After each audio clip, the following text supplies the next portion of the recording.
Bismillahirrahmanirrahim. Iyyaka na'budu wa iyyaka nasta'in. Secretary General OIC Hussain Brahim Taha, Foreign Minister, Kingdom of Saudi Arabia, Prince Faisal bin Farhan Al Saud, Honorable Foreign Minister of China Wang Yi, Royal Highnesses, Honorable Foreign Ministers, Excellencies, ladies and gentlemen. First of all, let me welcome you with great joy and happiness on this 48th Foreign Ministers OIC meeting. And it's being held in Islamabad at a time when we are celebrating our 75th anniversary of our independence. So I want to warmly welcome you. I hope you have a great stay here. And from the people of Pakistan, they are overjoyed that all of you are here and on this special occasion. Today I want to especially congratulate our OIC members because of a landmark resolution passed in the United Nations declaring 15th March as a day to combat Islamophobia.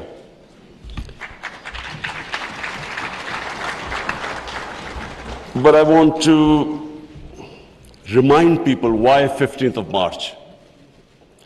15th of March was a day when a gunman walked into a mosque in New Zealand and shot dead 50 people. Why did he shoot them?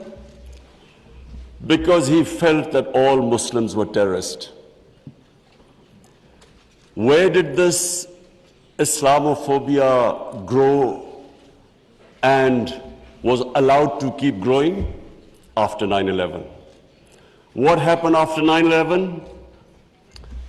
Unfortunately, this narrative of Islamic terrorism, Islamic radicalism, this narrative went on unchecked. Respected foreign ministers, I have spent a lot of my life in England, touring all over the world as an international sportsman. And I understand the Western civilization probably much better than most people. I went to university there and then used to spend half my year playing sports in the summer in England. Now I saw this growing. After 9/11, this Islamophobia kept growing. And the reason was, I'm sorry to say, that we, the Muslim countries, did not do anything to check this wrong narrative. How can any religion have anything to do with terrorism? How was Islam equated with terrorism? And once that happens, how is the man in the street in Western countries, how is he supposed to differentiate between a moderate Muslim and a radical Muslim? How can he differentiate? Hence, this man walks into a mosque and shoots everyone he could. Unfortunately, what should have been done and wasn't, the heads of Muslim countries should have taken a stand on this. But instead, a lot of our heads of state kept saying things like, well, we are moderate.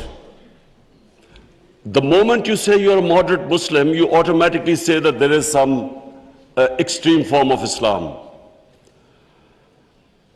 Our head of state at the time, after 9/11, he coined a phrase called enlightened moderation. I understand English better than most. I still don't know what it means. Enlightened moderation was a term to appease those who were relating terrorism to Islam. And unfortunately, as a result, there was this perception that there are different types of Islam. There's some radical Islam, there's some moderate, there's some liberal Islam. There is only one Islam, Islam of our Prophet Muhammad sallallahu alaihi wasallam. There is no other Islam. In human communities, in every human community, you have your moderates, you have your liberals, you have your conservatives, you have your fanatics. Every human community has that. The man who walked into the mosque in New Zealand clearly was not a normal person. So, but why no other human community was branded with their religion? 1.5 billion people branded by these terms. And there always should be self-criticism, because that's how you improve. Unless you analyze your mistakes, you can't improve yourself. So that was the biggest mistake we made. We did not challenge this narrative. And guess who suffered? Muslims living in Western countries. They kept suffering. Because any incident would happen, any terrorist incident by a Muslim immediately meant that every Muslim became branded. When 9/11 happened, I still remember, people were petrified in Pakistan that I hope there was no Pakistani involved. How could how could whole community be responsible for some fanatical deed by some extremists? So therefore, this was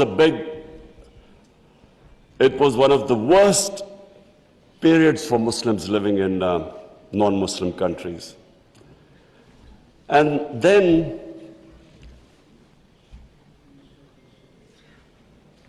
in 1989, there was a book called Satanic Verses, written by a Muslim who knew, because he came from a Muslim family, he knew the reaction in the Muslim world amongst the Muslims if he insulted or mocked or ridiculed our Holy Prophet, peace be upon him. But what happened after 1989 was, rather than again the Muslim world coming up with an intellectual narrative, trying to explain to them that why do we feel, why are we so hurt when our Holy Prophet is ridiculed? Why does it hurt us so much? Living in and knowing the Western societies, I knew why they couldn't understand, because they do not treat religion like we do. Jesus Christ is not treated the way we in the West, the way we treat our Holy Prophet here. So they couldn't understand what was going on. Why were there demonstrations? Why were there death threats to Salman Rushdie? So they kept thinking that the Muslims do not allow freedom of expression. So Muslim world is intolerant. It doesn't allow freedom of expression. They were able to vilify our religion. And yet there was no coherent response from the Muslim world.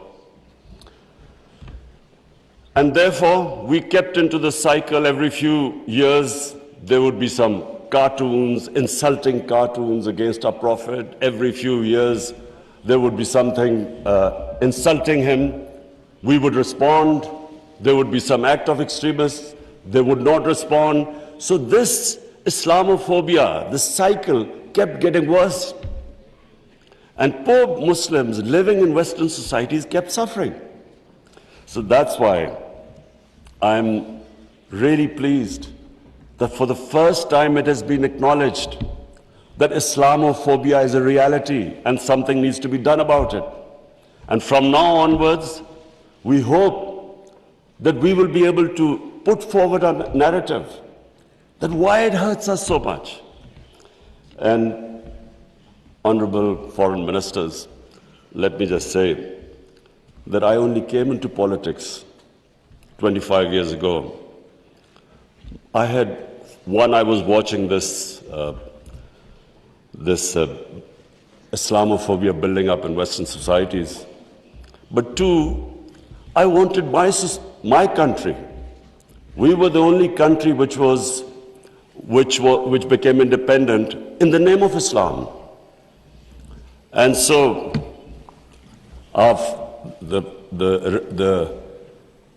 the objective resolution of our founding fathers was to make an Islamic welfare state based on the state of Medina. So I came into politics 25 years ago because that was my goal. And just in this August gathering, let me just say, in the history of mankind, there was never a more just and humane state. Unfortunately, our children don't know about it. Even we in Muslim countries don't know that the modern state our Prophet created.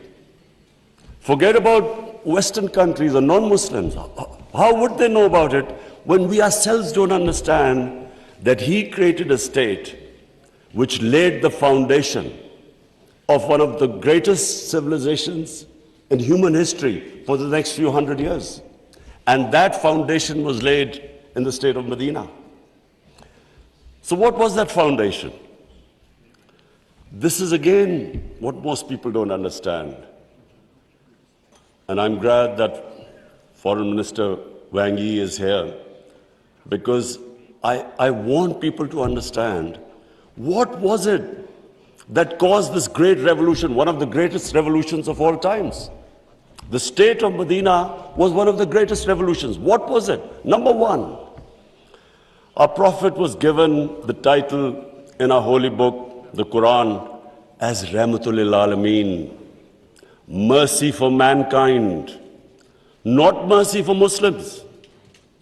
He came as a mercy for mankind. He came to unite mankind, not divide mankind.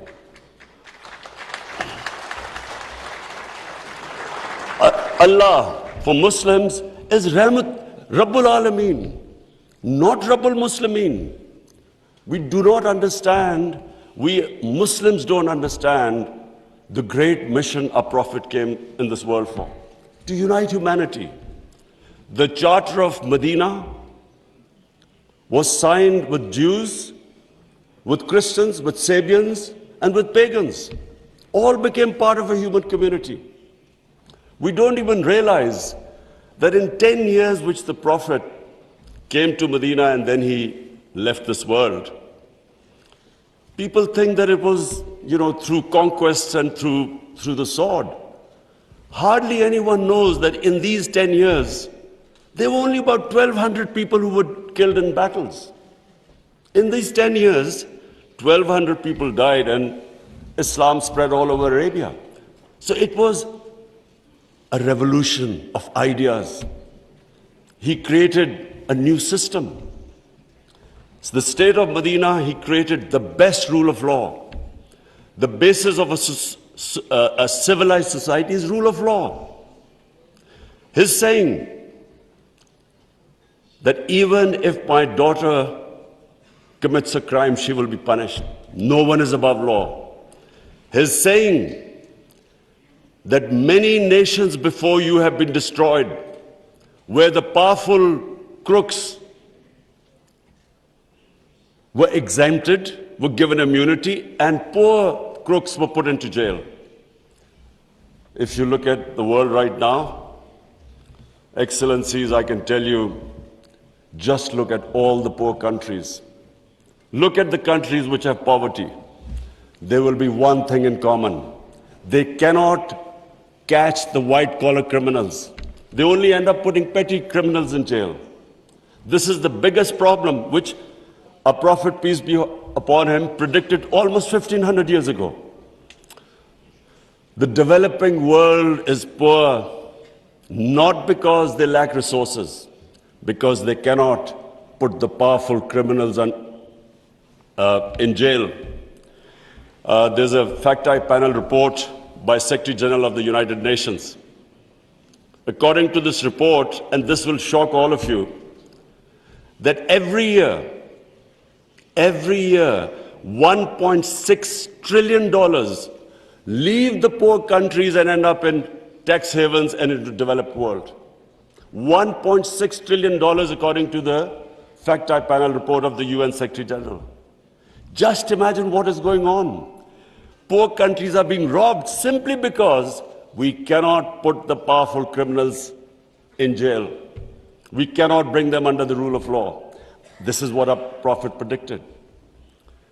And this was the state of Medina, where he set up this system of rule of law, no one above. And two of the first four Khalifas, two of the first four heads of state of Medina ended up in court of law. And one of the most revered and respected figures of Islam, who was the fourth Khalifa, he loses a case against a Jewish citizen because the judge refused to accept the testimony of his son. This was the justice system there, which laid the foundation of this great civilization. So what does it show? Number one,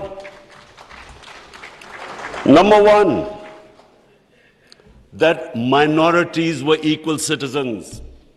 They were equal citizens in front of law. There was no discrimination.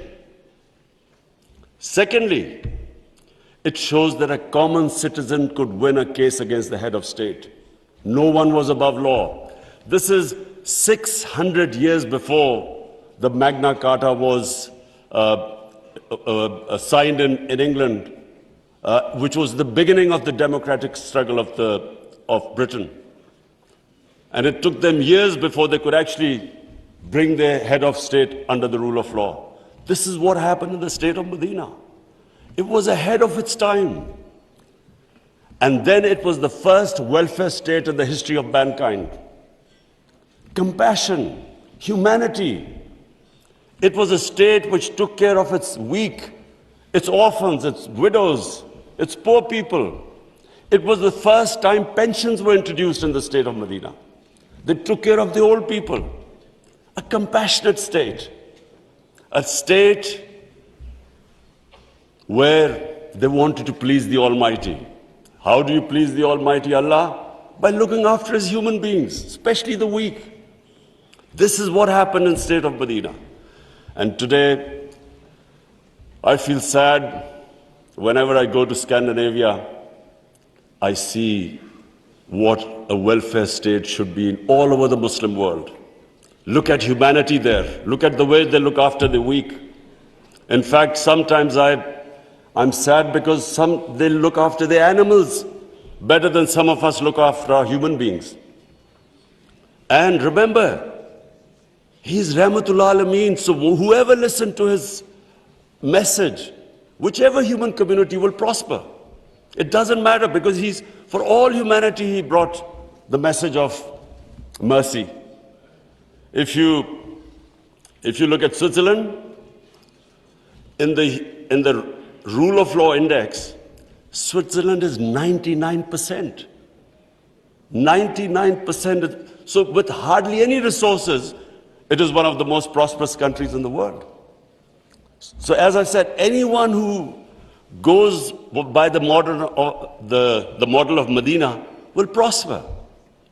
And then, quest for knowledge. Foreign Minister Wang Yi, you'll be surprised, one of our prophets saying, he said, even if you have to go to China to learn and quest for knowledge, you must go there.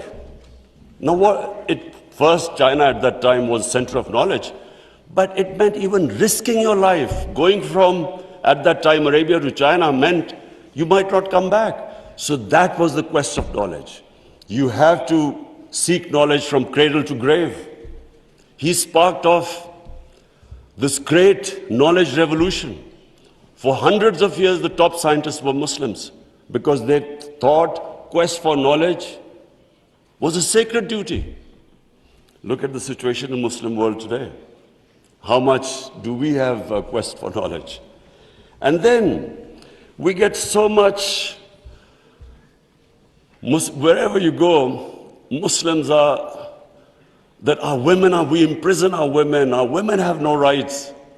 And sometimes, it almost seemed that the US invaded Afghanistan to liberate their women. There was no other reason except to liberate the women. Somehow our women are in prison. Let me just tell you that it was a revolutionary move by our Prophet that women were given inheritance rights. They were empowered. In Europe, even 100 years ago, the women barely got their inheritance rights. 1,500 years ago, women were given their rights. And no one seems to know this. And sadly, cultural issues are equated to our religion. We cannot explain, sometimes Western people say, they confuse culture with religion. I'm sad to say in Pakistan, we discovered 70% of our women do not get inheritance rights. So we have especially had to pass law to enforce that women must get their inheritance rights. This is 1,500 years later. And no one knows this. Slaves, honorable foreign ministers, nowhere in human history has this happened. That slaves became kings.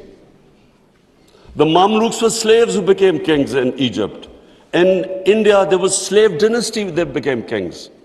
Why? Because the Prophet said, treat your slaves as family members. Best to free them, if not, treat them as equal family members. So he was the greatest human being that ever stepped foot. There'll never be a human being like them. Anyone close to the Prophet became leaders.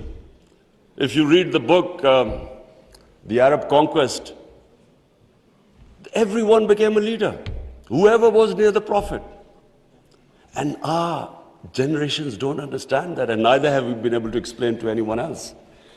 Let's not confuse Muslim imperialism with the 10 years of Prophet in Medina.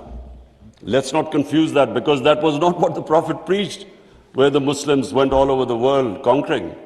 It is not what the Prophets, the whole revolution was of ideas.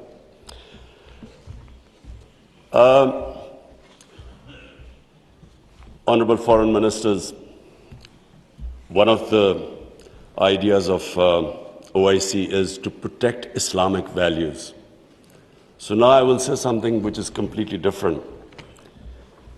I believe that Islamic values never have been so much under threat as they are right now.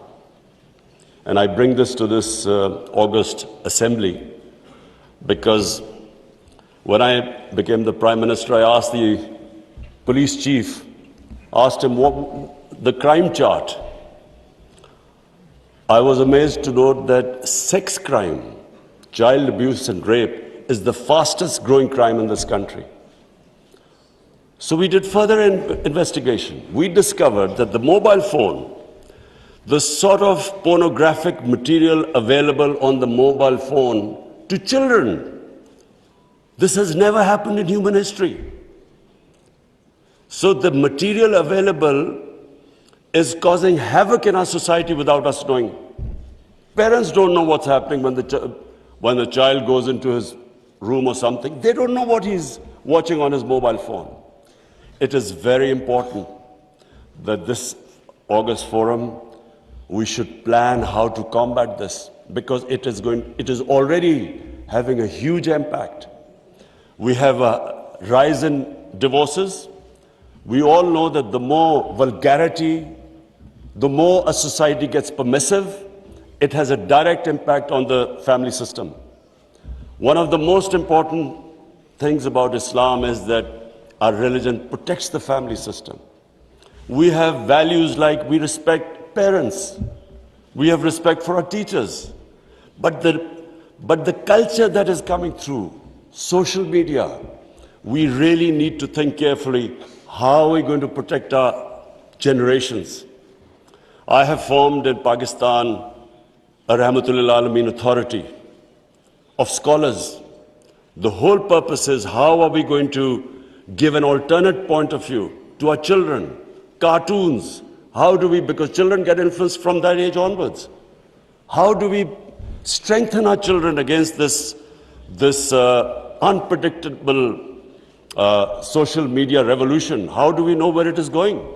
So I think that I thought at this meeting I should mention, because we need to start thinking about alternate media, how we can combat. You can't stop social media, but we can give our children, fortify them, strengthen them ethically and morally. Now I come to, two important political issues. One is Palestine and the other is Kashmir. Honorable Foreign Ministers, we have failed both the Palestinians and the people of Kashmir. I'm sad to say that we have been able to make no impact at all. They don't take us seriously. We are a divided house, and those powers know it. We are 1.5 billion people, and yet our voice to stop this blatant injustice is insignificant. We are not talking about conquering some country. We are simply talking about the human rights of the people of Kashmir and Palestine, the international law, which is on their side, United Nations Security Council resolutions that back their right. In Kashmir, the international community promised them the right to decide their own destiny through a plebiscite. That right was never given to them. In fact, the special status of Kashmir was taken away illegally by India on 5th August 2019. Nothing happened because they feel no pressure.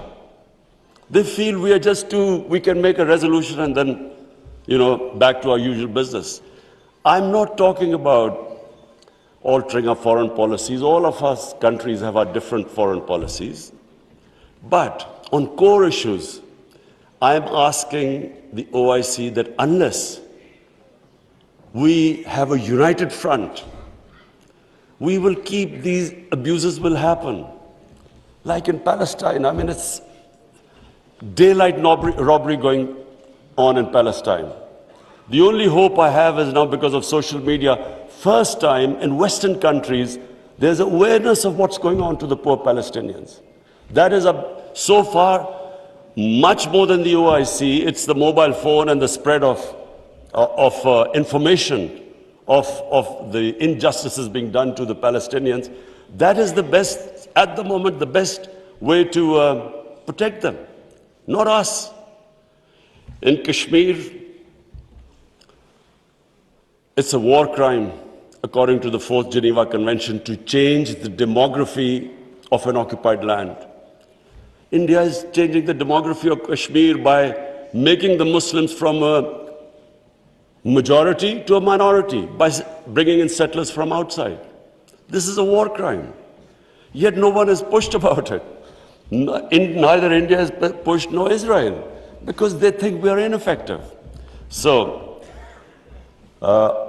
Honorable Foreign Ministers, let me just say that the way the world is headed, I'm afraid it's headed the wrong way. There's a Cold War almost started. There is a chance of world being divided into blocks. We 1.5 billion people, unless we are united, unless we take a united stand, we'll be nowhere. As what I'm scared to say where the future is headed right now. Before I come to Ukraine, I just want to talk about Afghanistan. It is extremely important that we stabilize Afghanistan. After 40 years, and no nation has suffered as the people of Afghanistan. 40 years of conflict. Finally, there is no conflict going on. The only danger now to Afghanistan is that through the sanctions and non-recognition, they might end up having a humanitarian crisis. Already the people are falling below the poverty line. Already there's a brain drain going on. So it's extremely important that we help the people of Afghanistan. And I say this because a stable Afghanistan is the only way, I repeat, it's the only way we are going to be able to stop international terrorism from Afghan soil. No other country is going to be able to do it. Let's not be delusional that some other country will come in and sort of through drones or something fight terrorism. It's not going to happen. The only hope is a stable Afghanistan government that can take care of international terrorism. I want to add a word of caution. Anyone who knows the Afghan character should be cautioned that please do not push the people of Afghanistan to do things where they feel that their sovereignty is being threatened. They are very proud, independent-minded people. They have always fought for their sovereignty for hundreds of years. They do not like the idea that someone is dictating to them.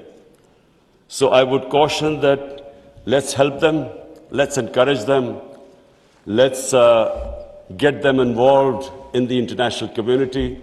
And I believe that the people of Afghanistan are strong enough to evolve and go in the right direction.